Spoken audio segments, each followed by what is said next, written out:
বিশ্বনবী পাগলের মতো একবার হাউজে কাউসারে যাবেন, একবার সিরাতে যাবেন, একবার পুলসিরাতের দিকে, একবার হাউজে কাউসারের দিকে পাগলের মতো দৌড়াতে থাকবেন।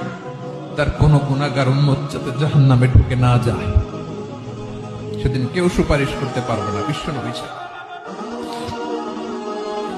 এজন্য ৫ নম্বর আল্লাহ বললেন, মান যাল্লাযী ইয়াশফাউ ইনদাহু ইল্লা বিইযনিহি। কার সাহস আছে, কার এত বড় বুকের পাটা কিয়ামতের কঠিন দিন আল্লাহর সামনে দাঁড়িয়ে সুপারিশ করবে? কারো ক্ষমতা, কারো ক্ষমতা নাই। বিশ্বনবী সেদিন সিজদায় পড়ে উম্মতের জন্য কাঁদবেন, সবাই কাঁদবে, নফসি নফসি, আল্লাহ আমারে বাঁচাও, আল্লাহ আমারে বাঁচাও। বিশ্বনবী বলবেন, উম্মতি উম্মতি। বিশ্বনবী আমার জন্য কাঁদবেন, আপনার জন্য কাঁদবেন।